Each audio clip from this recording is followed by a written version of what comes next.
എന്നും രാവിലെ എണീറ്റ് കുരിശ് വരച്ച് പ്രാർത്ഥിച്ചിട്ട് ഫ്രഷായിട്ട് നേരെ പോവാറ് അടുക്കളയിലേക്കാണ് കേട്ടോ. പക്ഷേ ഇന്ന് ഞാൻ നേരെ പോയത് സിറ്റ് ഔട്ടിലേക്കാണ് കേട്ടോ. നേരെ പോയി ഡോറ് തുറന്നു. ഞാൻ ഡോറ് തുറന്നതും പത്രം വന്നു കേട്ടോ.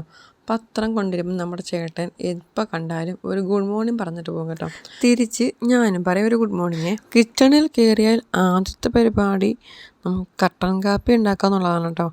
അതാണ് ഇവിടുത്തെ സ്ഥിരം റൂട്ടീനെ. കട്ടൻ കാപ്പി രാവിലെ എണീറ്റ് ആ ഒരു സുപ്രഭാതമൊക്കെ കണ്ടുകൊണ്ട് കുടിക്കാൻ ഒരു രസമാണ്. പിന്നെ ദേ ചോറ് ഇന്ന് കുക്കറിലാണ് കേട്ടോ. പിന്നെ അരിപ്പൊടി വാങ്ങിച്ചായിരുന്നു, അതുകൊണ്ട് ഇനി പുട്ടുണ്ടാക്കാൻ പോവാണ് കേട്ടോ. അപ്പോൾ ഇന്നലത്തെ കടലക്കറി ഇരിപ്പുണ്ട്, അത് തണുപ്പ് മാറാൻ വേണ്ടിയിട്ട് മാറ്റി വെച്ചിട്ടുണ്ട് കേട്ടോ. പിന്നെ പപ്പടവും പുറത്ത് വെച്ചിട്ടുണ്ട്. എൻ്റെ അപ്പൂസ് ഇന്നിപ്പോൾ ഇത്തിരി നേരത്തെ എണീറ്റിട്ട് എൻ്റെ അടുത്ത് വന്ന് നിൽക്കുന്നതാണ് ഞാൻ എടുക്കാൻ വേണ്ടിയിട്ട്.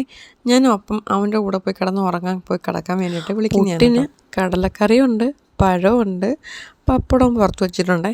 ചിലപ്പോൾ അപ്പൂസിന് പുട്ടിന് പപ്പടം ചോദിക്കാറുണ്ട്, അതുകൊണ്ടാണ് ഞാൻ പുറത്ത് വെച്ചേക്കണത്. ചോദിക്കുവാണെങ്കിൽ കൊടുക്കാമല്ലോ എന്ന് വിചാരിച്ചിട്ട്. പക്ഷേ ഇന്ന് പപ്പടം കൂട്ടാണ്ട് പഞ്ചസാര കൂട്ടി അവൻ പുട്ട് കഴിച്ചു കേട്ടോ. അങ്ങനെ ആദ്യത്തെ പുട്ട് ആവി കയറാൻ വെച്ചു കേട്ടോ. ഇന്നത്തെ കറി എന്ന് പറയുന്നത് ചമ്മന്തിയും മോര് കാച്ചിയതും മുട്ട പൊരിച്ചതുമാണ് കേട്ടോ. ശരിക്കും പറഞ്ഞാൽ മടി പിടിച്ച ഒരു ഉടായ്പ ദിവസം. അങ്ങനെ മുട്ടയൊക്കെ പൊരിച്ചു.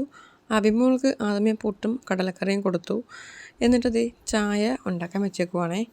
അപ്പോഴേക്കും നമ്മുടെ കുക്കറിൽ എയറൊക്കെ പോയി. നമ്മളിനി ചോറ് വാർക്കാൻ പോകണം കേട്ടോ. അത് ഞാൻ കലത്തിലേക്ക് ഒഴിച്ചിട്ടാണ് വാർക്കുന്നത്. കുക്കറിൽ ഉണ്ടായിരുന്ന വെള്ളം കളഞ്ഞിട്ട് വേറെ പൈപ്പിൽ നിന്ന് തണുത്ത വെള്ളം ഒഴിച്ചിട്ടാണ് ഞാൻ ചോറ് വാർക്കുന്നത്. അങ്ങനെ ചായ ഉണ്ടാക്കി ചേട്ടായിക്കും അബിക്കും അപ്പൂസിനും കൊണ്ട് കൊടുത്തു. പിന്നെ ഇത് ചോറ് പൊട്ടിക്കാമെന്നൊരു ചടങ്ങ് നിങ്ങൾക്ക് അറിയാവുന്നവരുണ്ടോ? കുറച്ച് പേർക്ക് അറിയാമായിരിക്കും കേട്ടോ. ചോറ് നമ്മൾ ഊറ്റിയതിന് ശേഷം ചെറിയ തീയിൽ വെച്ചിട്ട് നമ്മൾ ആ ചോറൊന്ന് പൊട്ടിക്കും. അതായത് അതിൻ്റെ അടിയിൽ വെള്ളമയം ഉണ്ടെങ്കിൽ അതൊക്കെ പോയി ഒന്ന് ഡ്രൈ ആയിട്ടിരിക്കാൻ വേണ്ടിയാണ്. അപ്പം നമുക്ക് ചോറ് ഇങ്ങനെ പൊട്ടുന്നത് കാണാം, തെറിക്കുന്നത് കാണാമേ.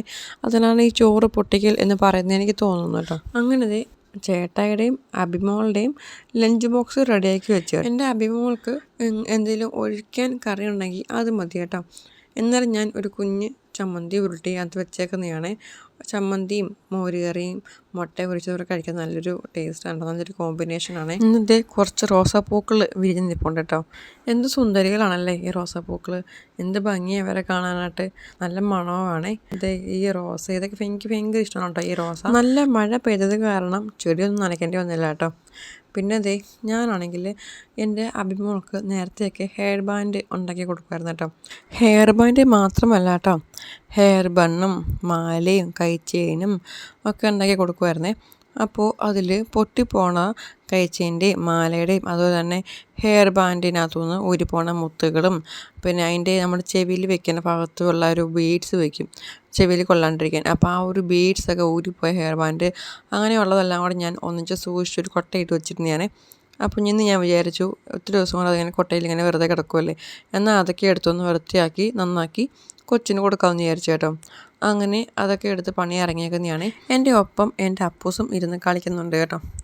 അപ്പോൾ അവനാണെങ്കിൽ ഇതുപോലെ ഞാൻ ഇങ്ങനത്തെ എന്തെങ്കിലും ചെയ്യുവാണെങ്കിൽ എൻ്റെ ഒപ്പം വന്നിരുന്ന് കളിച്ചോളും കേട്ടോ. അതുകൊണ്ട് TV കാണൽ ഒഴിവാകും കേട്ടോ. എനിക്ക് ഇങ്ങനെയുള്ള കാര്യങ്ങളൊക്കെ ചെയ്യാൻ ഇഷ്ടമാണ്. ഞാനിപ്പം ജോലി നിർത്തിയതിന് ശേഷം ഇങ്ങനെ അബിക്ക് ഇങ്ങനെ ഹെയർ ബാൻഡും മാലയും കഴിച്ചതിനെ കൊണ്ടാക്കി കൊടുക്കുമായിരുന്നു കേട്ടോ. അങ്ങനെ ഞാൻ കുറച്ച് ഗ്ലിറ്റർ ട്യൂബൊക്കെ വാങ്ങി വെച്ചിട്ടുണ്ടായിരുന്നേ.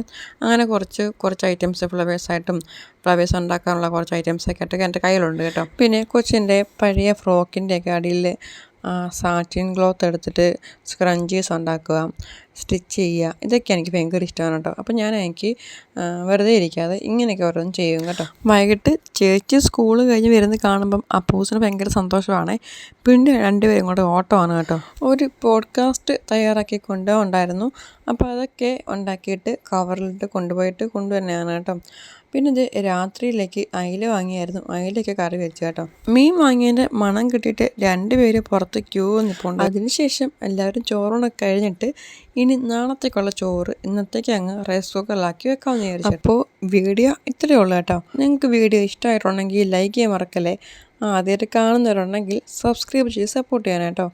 അടുത്ത വീഡിയോ ആയിട്ട് നമുക്ക് വീണ്ടും കാണാമേ.